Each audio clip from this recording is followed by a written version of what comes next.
Hi ಎಲ್ಲರಿಗೂ ನಮಸ್ಕಾರ. Kannada to English learning YouTube ಚಾನಲ್ಗೆ ಆತ್ಮೀಯವಾದಂತಹ ಸ್ವಾಗತ.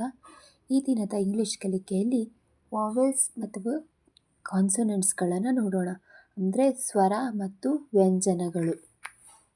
ಇಂಗ್ಲೀಷ್ನಲ್ಲಿ 5 ಸ್ವರ ವರ್ಣಗಳಿವೆ, 21 ವ್ಯಂಜನ ವರ್ಣಾಕ್ಷರಗಳಿವೆ. ವಾವೆಲ್ಸ್ ಅಂದರೆ ಸ್ವರಗಳು ಯಾವುವು ಅಂತ ನೋಡೋಣ. A, E, I, O, U ಇವು 5 ಸ್ವರಗಳು. B, C, D, F, G, H, J, K, L, M, N, P, Q, R, S, T, V, W, X, Y, Z ಇವು ವ್ಯಂಜನಗಳು. ಇಂಗ್ಲೀಷ್ನಲ್ಲಿ ಕೆಲವು ವಾವೆಲ್ಸ್ಗಳು ಮತ್ತು ಕಾನ್ಸೊನೆಂಟ್ಗಳ ಮಧ್ಯ ಒಂಟಿ ಅಕ್ಷರ ಬಂದಾಗ ಅದರ ಉಚ್ಚಾರಣೆ ಬೇರೆಯಾಗಿರುತ್ತದೆ. ಅದು ಶಬ್ದವೊಂದರ ಮಧ್ಯೆ ಬಂದಾಗ, ಉದಾಹರಣೆಗೆ ಜಿ, ಹೆಚ್, ಎಲ್, ಎಂ, ಎನ್, ಪಿ ಮುಂತಾದ ಅಕ್ಷರಗಳು ಒಂಟಿಯಾಗಿ ಬಂದಾಗ ಅದನ್ನು G, H, L, M, N, P ಎಂದೇ ಉಚ್ಚರಿಸಲಾಗುತ್ತದೆ. ಅವು ಶಬ್ದಗಳ ಮಧ್ಯೆ ಬಂದಾಗ ಗ, ಹ, ಲ, ಮ, ನ, ಪ ಇತ್ಯಾದಿಯಾಗಿ ಉಚ್ಚರಿಸಲಾಗುತ್ತದೆ. ಇಂಗ್ಲಿಷ್ ವರ್ಣಗಳ ಉಚ್ಚಾರಣೆ. ಇಂಗ್ಲಿಷ್ ವರ್ಣಮಾಲೆಯ ಅಕ್ಷರಗಳಿಗೆ ಯಾವ ಯಾವ ಉಚ್ಚಾರಣೆ ಇವೆಯೋ ಅವುಗಳ ಉದಾಹರಣೆ ಇಲ್ಲಿದೆ. ಇಂಗ್ಲೀಷ್ನಲ್ಲಿ ಎ ಲೆಟರ್ಗೆ ಆ ಅನ್ನೋ ಉಚ್ಚಾರ ಇದೆ ಮತ್ತು ಎ ಅನ್ನೋ ಉಚ್ಚಾರ ಬರುತ್ತದೆ. ಉದಾಹರಣೆಗೆ ಕಾರಲ್ಲಿ ಎ ಮಧ್ಯದಲ್ಲಿ ಬರುತ್ತೆ. ವೇಗೆ ಎ ಅನ್ನೋಂತಹ ಉಚ್ಚಾರಣೆ ಬರುತ್ತೆ. ಬಿ ಅನ್ನೋ ಲೆಟರ್ಗೆ ಬಾ ಅಂದರೆ ಬುಕ್, BOOK ಬಿ ಹೋಗಿ ಬೂ ಆಗಿದೆ, ಅಂದರೆ ಬಾ ಅಕ್ಷರ ಬಂದಿದೆ. ಸಿ ಅನ್ನೋಂಥ ಲೆಟರ್ಗೆ ಕಾ ಉಚ್ಚಾರಣೆ ಬರುತ್ತೆ. ಕ್ಯಾಟ್, ಸಾ ಉಚ್ಚಾರಣೆ ಬರುತ್ತದೆ. ಸಿಮೆಂಟ್. ಡಿ ಅನ್ನೋಂಥ ಲೆಟರ್ಗೆ ಡಾ ಉಚ್ಚಾರಣೆ ಬರುತ್ತೆ. ಉದಾಹರಣೆ ಡಿಡ್. ಈ ಲೆಟರ್ಗೆ ಶೀ ಅನ್ನುವಂಥ ಉಚ್ಚಾರಣೆ ಬರುತ್ತದೆ. ಎಫ್ ಅನ್ನುವ ಲೆಟರ್ಗೆ ಫಾ ಅನ್ನುವಂಥ ಉಚ್ಚಾರಣೆ ಬರುತ್ತದೆ. Example foot. ಜಿ ಅನ್ನುವಂಥ ಲೆಟರ್ಗೆ ಗ ಅಥವಾ ಜಾ ಅನ್ನುವಂಥ ಉಚ್ಚಾರಣೆ ಬರುತ್ತೆ. ಜಿ ಫಾರ್ ಗುಡ್ ಅಥವಾ ಜಾರ್ಜ್ ಅನ್ನುವಂಥ ಉಚ್ಚಾರಣೆ ಬರುತ್ತದೆ.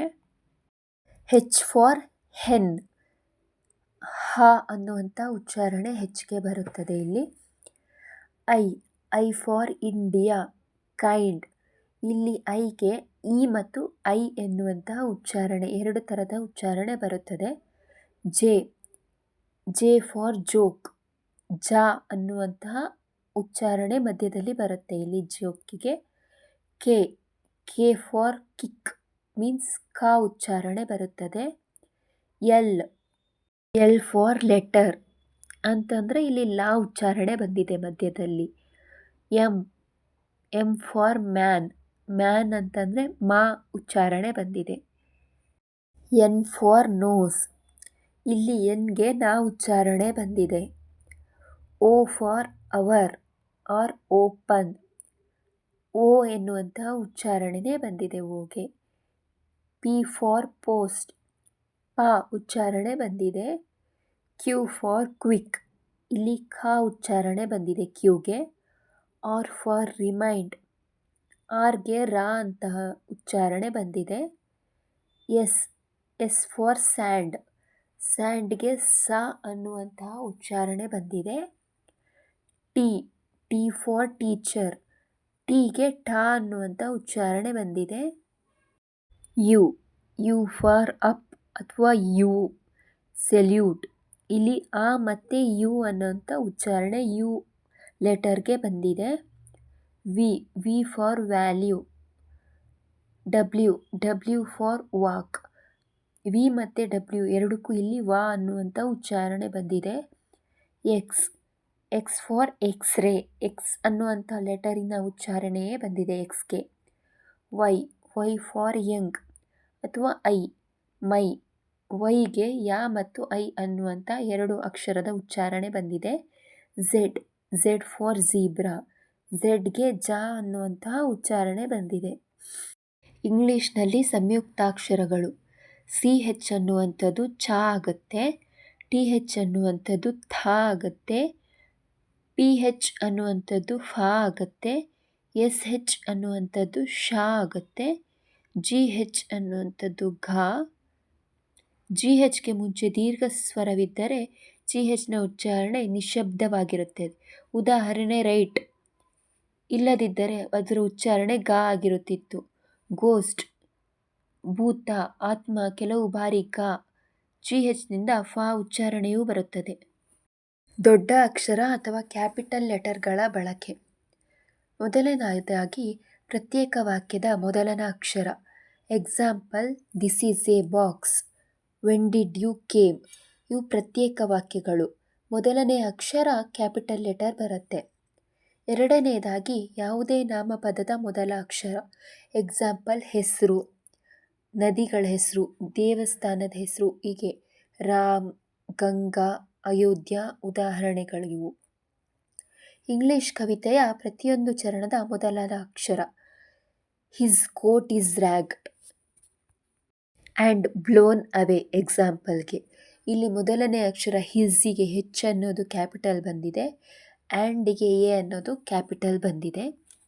ಸಂಕ್ಷಿಪ್ತ ಶಬ್ದಕ್ಕಾಗಿ ಅಕ್ಷರವನ್ನು ಬಳಸಿದಾಗ, ಉದಾಹರಣೆಗೆ NGO ಅಥವಾ BP ಮುಂತಾದವುಗಳು.